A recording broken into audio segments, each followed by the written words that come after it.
장중입니다. 지금 보면 이제 날짜를 적혀드렸는데 지금 우린 정시라는 이름으로 제가 장중에 보통 12시나 1시 정도에 짤막에나마 시장 분위기를 말씀드리도록 하겠습니다. 지금 우리 정시는 낙폭 추세 기대라고 좀 적어봤는데 오늘 장 분위기를 좀 볼까요? 지금 현재 오전장 분위기를 놓고 보면 코스피 흐름입니다. 코스피가 뭐 한 4% 하락을 했었죠. 근데 월봉을 보게 되면 이제 월 20월선, 우리가 보통 20월선이라고 하는데 이거를 거의 얼마 만에 건드렸냐? 빨간 선입니다. 빨간 선인데 얼추 지난 2020년 6월 그러니까 2020년 6월 달에 돌파한 이후에 보면 2020 어디 갔어요? 예, 2020년 돌파 이후에 여기서 한번 바로 볼까요? 2020년 6월 돌파 이후에 다시 요걸 건드리게 됩니다. 그러면 하락세가 되게 깊은 거죠. 그래서 월간 지금 1월 하락폭이 대략 6%입니다. 6% 하락폭이면 거의 여러분들 보시다시피 2020년 코로나 발병 당시 하락폭 정리에 육박합니다. 지금 이번 주 장인 진행 중이기 때문에. 근데 한 가지 중요한 포인트는 뭐냐 하면 보통 월간으로 움직이는 폭들이 있어요. 가장 많이 움직였던 게 지난해 8월인데 대략 고저차가 몇 퍼센트였냐면 뭐 절대치로 계산하게 되면 7.7% 정도 나왔습니다. 7.7%. 그러니까 고저 키를 말하는데 지금 코스피가 대략 7%가 나왔죠. 그러면 어느 정도 월간 움직이는 변동폭은 일정 부분 충분히 빠졌다 그렇게 분석할 수도 있습니다. 그리고 주봉 기준으로는 어차피 지금 보면 위치가 딱 요런 위치를 깨잖아요. 일시적으로 지난 저점에서는 살짝 깨주는 경향이 있습니다. 그러니까 지금은 일정 부분 하락선에서 빠져있기 때문에 크게 보면 하락 추세는 맞죠. 하지만은 어느 정도의 되돌림은 언제든지 나올 수 있다는 게 현 포인트가 될 것 같습니다. 저는 이 부분에 조금 여러분들한테 초점을 맞춰드리고 싶고 코스닥 같은 경우도 마찬가지예요. 코스닥을 동일한 패턴으로 분석을 해보면 이제 월간 분석인데 지금 월간 상승 하락률이 대략 10%가 넘습니다. 우리가 약세장이라고 이야기를 하죠. 지금 11% 정도 하락 중인데 월간 10% 이상 두 자리 하락한 건 얼마만이냐 하면 아시겠지만 코로나가 발생했던 2020년 3월 이후 최대치입니다. 그만큼 지금 코스닥에 두심이 안 좋다는 거고 물론 코스닥 두심에는 여러 가지 친구들이 일조를 하고 있어요. 안 좋은 쪽으로. 뭐 아시겠지만은 오스테 임플란트 또 기타 등등 에코프로 비해면 화재까지 발생했습니다.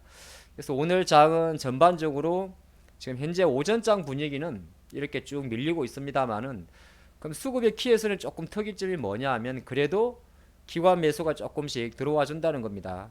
기관 매수가 지금 보시면 아침에 좀 들어왔는데 5천원 물론 금융투자라서 그렇게 신뢰성 많이 없습니다만 그래도 기관 투자의 그 절반 이상의 파워가 금융투자이기 때문에 금융투자에서 매수가 들어오고 코스닥도 마찬가지입니다. 외국인들이 매도를 하는 부분.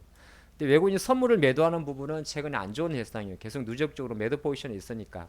하지만 어느 정도 기관의 받침이 좀 있다는 거 포커스 맞추시고 근데 수급의 키는 누가 쥐고 있냐면 외국인이 쥐고 있습니다. 그래서 일별 흐름에도 보시다시피 우리가 여러 번 좀 봐드렸는데 코스피 쪽에서는 그렇게 보면 수급의 키가 뭐 어떻게 보면 코스피는 외국인들이 그래도 조금 덜 팔아요. 뭐 몇천억 팔지는 않습니다. 그죠? 뭐 3천억 보통 5천억 이상 팔면 많이 판다고 한단 말이죠. 어느 정도 코스피 쪽 외국인들은 극한 매도가 나오는 건 아니에요. 지금 장의 약세는 매수 주체의 부재로 평가를 하죠. 다만 코스닥의 매도가 가장 부담이 됐던 겁니다. 아시겠지만 코스닥은 코스피와 거래상 규모 자체가 5배 이상 차이가 나는데 같은 5천억을 팔면 코스피를 치면 5천억을 파는 거니까 쉽게 말해서 1,000억이 넘는 코스닥 매도가 나왔다는 거는 코스피 기준으로 금액적으로 환산하게 되면 대략 5천억 이상의 매도가 나옵니다. 엄청 많이 판 거죠. 또 하나가 뭐냐 하면 선물 시장인데 물론 우리가 많이 보지는 않습니다만은 외국인들 선물 시장에 대해서 계속 하방에 베팅을 하고 있습니다. 이 부분이 이제 여전히 좀 부담이 되는 거죠. 하지만 어떤 생각을 갖고 있느냐? 자, 한번 미국으로 잠깐 갔다 보면요. 미국이 많이 하락한 건 사실이에요. 근데 미국은 옵션 만기일과도 겹쳤었습니다. 지난 금요일 같은 경우에. 그래서 다우지수는 지금 보면 34,500선을 그어놨는데 요 34,500선이라는 자리가 지금 보게 되면 작년도 5월, 뭐 7월, 뭐 8, 9월, 그 다음에 12월 딱 그 자리입니다. 그러니까 다 내려왔다를 말하는 게 아니라 지금은 떨어지는 날라리 칼날이기 때문에 다 내려왔다를 분석하면 안 됩니다. 하지만 어느 정도 충분히 이런 리바운드는 나올 수 있는 만큼 충분히 빠졌다는 데 대해서는 공감할 수가 있다는 겁니다. 저는 이 부분을 여러분들의 좀 장중이기 때문에 좀 되게 저의 어떤 판단과 의견이 여러분들에게 영향을 미칠 수도 있는 걸 각오하고 하는 겁니다. 제가 왜 장중에 하겠습니까? 장마치고도 안 하고 말이죠. 자, 나스닥은 보게 되면 우리가 설정한 선이 14,150선인데 14,150선은 어느 정도 자리냐? 그럼 보면 똑같습니다. 2021년 2월달, 4월달 그리고 조정을 보였던 작년 9월달 두 번은 지지였지만은 그 다음도 세 번까지는 지지였는데 이제는 이게 저항으로 왔으니까 당분간은 이 14,500선이 저항으로 작용할 수 있겠지만은 하락의 폭 자체가 어느 정도 충분히 리바운드가 나올 수 있는 자리에 있다는 겁니다. 그렇게 보게 되면 우리가 생각할 때 외환 요인, 환율이 많이 튀어오르냐 그런 것도 없어요. 장이 이 정도 빠지면 환율이 확 튀어버립니다. 그렇죠. 그렇지도 않습니다. 어떻게 보게 되면 코스피 측에서 약한 거는 LG에너지솔루션의 수급 이슈가 커요. 이거는 삼성전자도 약세를 묶을 수 있는 부분이고 하이닉스도 약세를 만들 수도 있습니다. 그리고 어떻게 보게 되면 네이버, 카카오까지도 충분히 LG에너지솔루션의 상장에는 수급에 악영향을 미친 거죠. 근데 이거는 우리가 뻔히 아는 내용이니까 지금 현재 수준에서 지수는 어느 분도 제가 지금 12시 1시에 본 영상을 제공하고 있습니다만은 제가 생각할 때는 이거는 낙폭을 좁힙니다. 왜? 어쨌든 이 흐름 자체가 지금 보면 매도세가 강한 게 아니에요. 매수세가 덜할 뿐입니다. 그러면 보통 제가 일중 흐름에서 이렇게 많이 띄워 놓는데 이게 외국인의 수급이고 이게 일중 흐름입니다. 지금 조금씩 12시로 돌립니다만은 이게 만약에 돌리는 힘 자체가 여러분 보시다시피 일중 흐름에서 오전 10시에 내려봤던 요 자리까지만 돌려버리면 이는 돌려버리는 겁니다. 코스닥도 마찬가지죠. 오후까지 시간이 좀 남았으니까 아직은 지켜봐야겠습니다만은 예를 들어서 지수 기준으로 봤을 때 코스피가 대략 2800선 언저리에 온다든지 코스닥이 920선 정도만 회복하게 되면 이거는 상당히 의미 있는 저점이 되는 겁니다. 그리고 오전에 지수가 많이 빠진 거는 이런 거예요. 복합적인 거죠. 복합적 어떤 거 복합이냐? 일단 에코프로 BM입니다. 시장에서는 일단은 그게 상관이 없다고 했습니다만 공장을 중단한 부분이 악영향을 미쳤는데 이게 시가총액 1위에서 2위로 지금 밀렸지만은 어쨌든 1위, 2위 차지하고 있고 게임주 같은 경우는 어떤 걸 좀 상관이 높냐면 지난 주말에 미국에서 가상화폐까지 다 하락을 했죠. 그러니까 다 파는 거예요. 가상화폐도 팔고 주식도 팔고 다른 한편으로 이런 것도 있어요. 넷플릭스의 주가 20% 급락은 생각보다 의미하는 바가 큽니다. 왜? 코로나로 수혜를 받던 섹터들을 한 방에 앞으로 실적 부진하다고 생각하면 주가 때려버릴 거야. 이걸 보여준 게 있어요. 그러면 우리가 어떤 기업을 좀 볼 수 있냐면 넷플릭스도 볼 수 있고 아마존 같은 것도 마찬가지였죠. 아마존. 우리가 코로나 때문에 재테크 때문에 수혜를 받던 기업들. 한편으로는 그게 한국 증시에서도 우리가 네카오라 그래가지고 이런 종목들도 물론 카카오도 마찬가지야. 개별적인 이슈가 있긴 있지만 어떻게 보게 되면 코로나 관련의 수혜를 받던 기업들이 오히려 주가 빠지고 있습니다.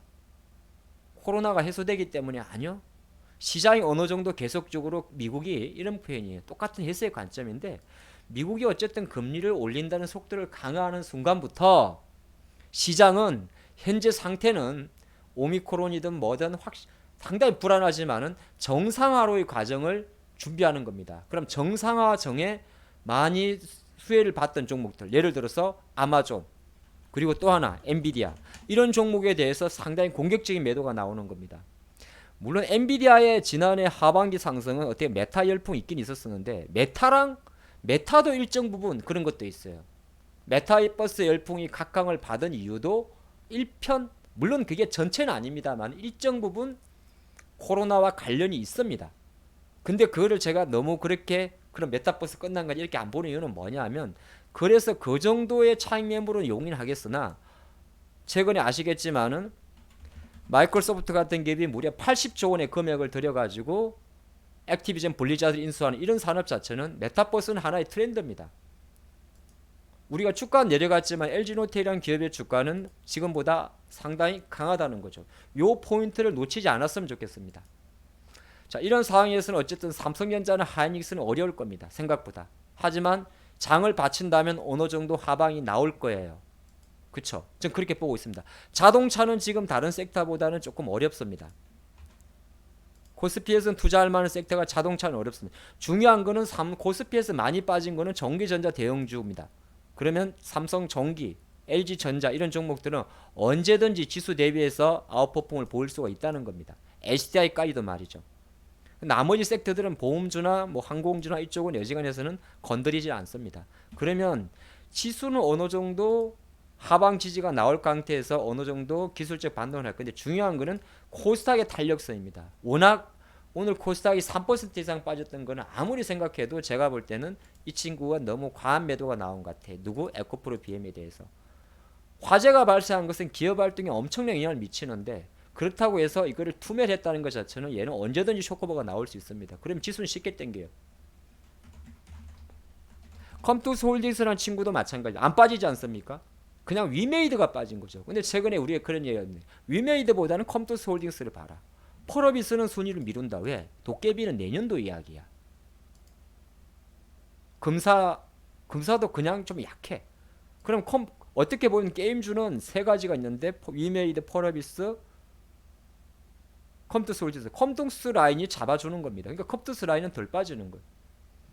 시장은 저는 어떤 생각으로 이번 주는 이 정도 자리라면 제가 그 어지간해서 매일 본 영상을 제작을 하게 될 건데요. 이 정도 자리에서는 투면 의미 없습니다. 실례로 여러분들이 하락에 베팅해서 수익이 안 난다는 이 콜 ETF 여기서 투자 물론 차트는 돌파형이 맞아요. 근데 다른 한편으로 일시적인 3중 천정형도 있습니다. 2450원에서. 그러면 여기서 공격적으로 베팅을 한다는 것 자체는 생각보다 위험합니다. 정배열이고 다 좋아요. 다 좋아요. 정배열이고. 하지만은 일정 부분 기술적으로 놓고 봤을 때 이거는 곧버스 차트입니다. 그러니까 인버스 차트죠. 지수가 하락하면 수익 나는데 이게 폭발적으로 매수가 올라가기는 어렵다는 겁니다. 이거 안 나옵니다. 제가 볼 때는. 누구 마음대로. 정신은 일정 부분 어떤 게 있냐면 지나친 급락은 일시적인 되돌림을 가져옵니다. 지금은 역배열이에요. 코스닥의 역배열. 근데 이걸 원래 차트로 돌려버리면 어떤 상황입니까? 이격률 과다 국면에 있습니다. 어렵나요? 이격률 과다란 게 뭐냐면 주가가 이동평균선하고 너무 단기적으로 멀리 떨어져 있는 거예요. 그럼 이게 무슨 소리야? 주가는 다시 5일선을 이탈하게 되어 있습니다. 붙게 되어 있다는 거죠. 그게 주가의 습성입니다. 이 세력들이 멀미를 느낀다는 거죠. 그러면 그거를 우리가 원래 차트로 되돌려버리면 어떤 현상이 생길까요? 저는 봅니다. 여러분들이 본 영상을 보시고 적극적인 매수는 못할지언정 지금 상황에서 뭐 2천을 깨내 그건 아닌 것 같습니다. 적극적인 매도는 못할지언정 충분히 한 번 더 우리에게는 어떤 기회를 주냐? 이런 기회를 줍니다. 최소한 이번 주에. 그 어떤 당군 할아버지의 악재가 가져온단 말이에요. 온다? 근처 온다고 하더라도 말이죠. 그럼 투자할 만한 섹터가 뭐냐? 결정적으로 코스피 쪽은 어쨌든 전기전자 업종밖에 없어요. 러시아 미국의 이슈에 러시아 우크라이나 이슈에 가장 먼저 반응했던 게 바로 IT 종목들입니다. 수출이 잘 안 될 수 있지 않을까. 근데 자동차는 원래 못 갔던 섹터야.